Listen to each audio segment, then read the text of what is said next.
Olá pessoal, tudo bem com vocês?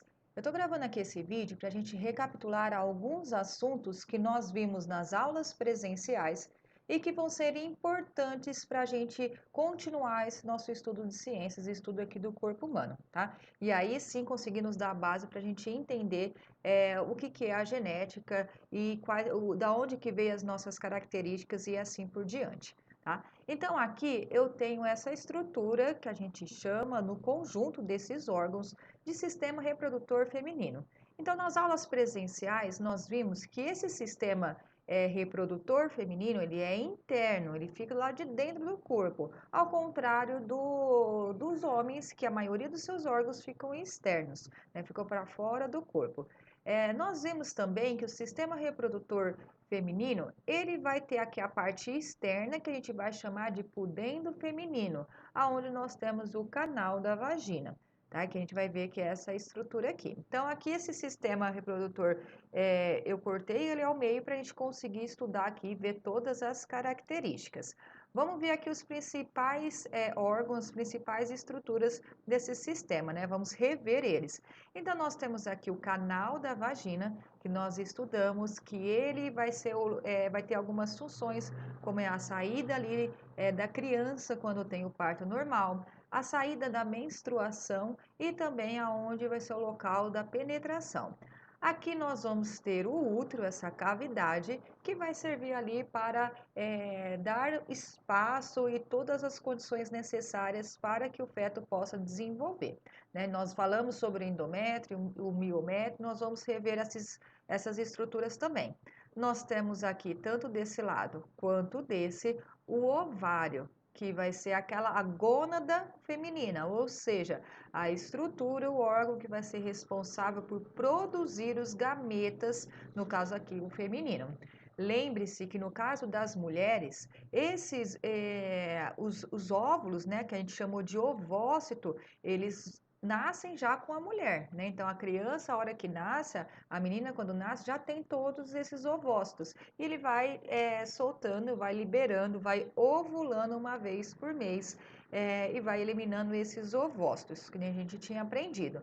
E aqui nós vimos também que tem a tuba uterina, tanto desse lado quanto desse lado também, certo? Então vamos aqui ver algumas estruturas, né? Então vamos falar primeiro aqui do ovário, do útero, perdão.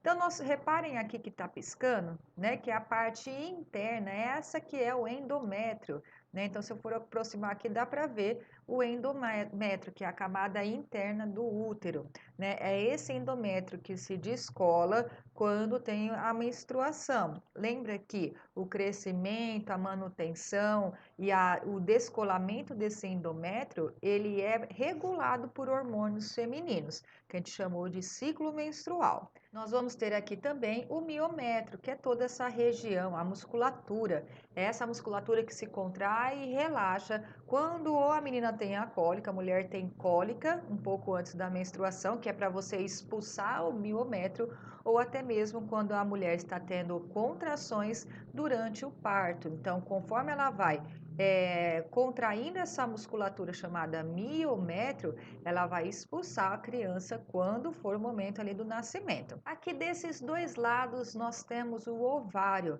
né? Tanto esse daqui, que ele tá aqui com a capa protetora, e aqui a parte interna. Vamos aqui enxergar aqui como que funciona. Então, nessa parte aqui do próprio ovário, repare que aqui ele tem várias cavidades, né? Que a gente chama de folículos. Esses folículos estão aqui em desenvolvimento. Então, ele recebe o hormônio, ele vai crescendo, ele vai se desenvolvendo até o momento que ocorre a ovulação. Então, reparem que aqui houve a ovulação, ou seja, a liberação do ovócito. Lembra que esse ovócito ele só vai se tornar um óvulo no momento da fecundação. A gente já chegou a falar aí disso também. E aí depois ele vai se tornar aqui esse corpo lúteo, né, que vai ser responsável por continuar ali a produção de hormônios. Então, dessa forma, nós temos aqui a estrutura, né, todos os órgãos reprodutores, na verdade, todos os órgãos que fazem parte do sistema reprodutor feminino. Vamos ver então como que vai acontecer o processo de fecundação. né, que também nós falamos nas aulas presenciais. Vamos rever aqui. Nós tínhamos estudado de que esse folículo, ele recebe o hormônio, ele vai se desenvolvendo e aquele ovócito que está aqui interno, ele vai crescendo, vai se desenvolvendo aqui até acontecer a ovulação. Essa ovulação, ela vai ocorrer dentro aqui desse canal que nós vimos que é a tuba uterina, né? O que que acontece? Esse ovócito, então, ele vai caminhando. Nessa tuba uterina nós aprendemos que tem ali alguns cílios que vai empurrando esse ovócito. E vai ser na tuba uterina que vai acontecer a fecundação. Como assim? Lembra quando nós vimos que o caminho que o espermatozoide faz? Então, quando tem relação sexual, o pênis ele penetra na vagina, no canal vaginal, e libera o esperma, que contém lá os espermatozoides. Que caminho que o espermatozoide vai fazer? Ele vai entrar no canal da vagina, ele vai passar pelo útero e vai até aqui a tuba uterina, tanto de um lado quanto do outro. Como é desse lado aqui que houve a fecundação, a liberação do ovócito, quando esse ovócito estiver no meio do caminho aqui, na tuba uterina, nós vamos ter aqui a presença do espermatozoide e aqui vai acontecer a fecundação. Então, aqui eu tenho o espermatozoide, é claro que aqui está bem exagerado, e eu tenho também aqui o óvulo. Quando eu tenho aqui esse encontro que vai se dar na tuba uterina, o encontro desses dois gametas vai ser chamado de fecundação.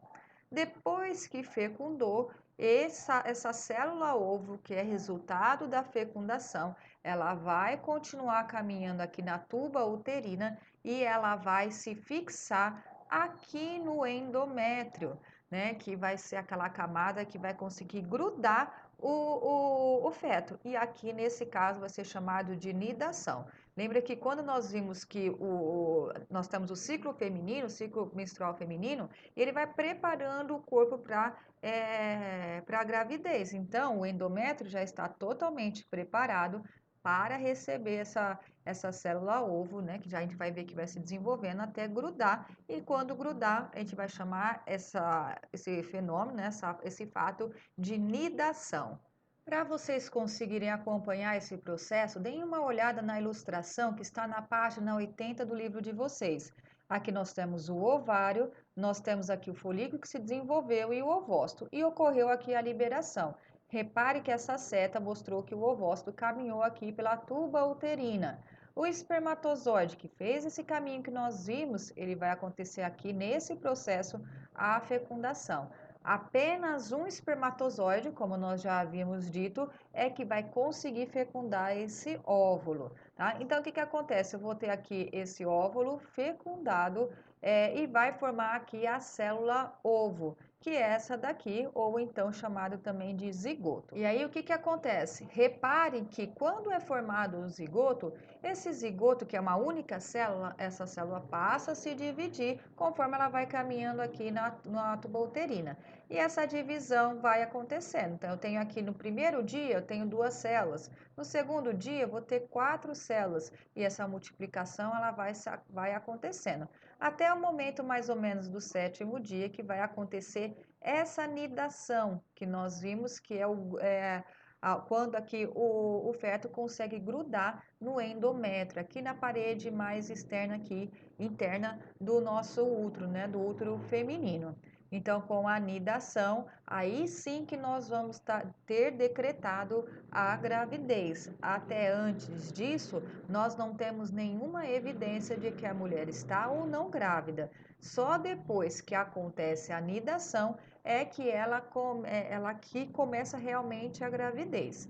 Então, como nós já tínhamos falado também nas aulas presenciais, lembra que para a gente conseguir saber se está grávida, essa mulher, para ela saber se está grávida ou não, ela tem que esperar mais ou menos 7 dias depois que ela teve a relação sexual, porque é o tempo que leva até o zigoto que se multiplicou, formou aqui esse feto, consegue se unir aqui à parede do útero. Antes disso, eu não consigo saber. E aí, o que que acontece? Quando acontece aqui a anidação, esse começa a formar a placenta, que começa a liberar aquele hormônio que a gente conversou, que é a gonadotrofina coriônica. É esse hormônio que vai indicar para essa mulher que ela está grávida. Então, é esse hormônio que vai sair no exame de sangue ou que vai ser utilizado naquele exame de farmácia, aquele teste de gravidez de farmácia, que consegue detectar a presença desse hormônio chamado gonadotrofina coriônica.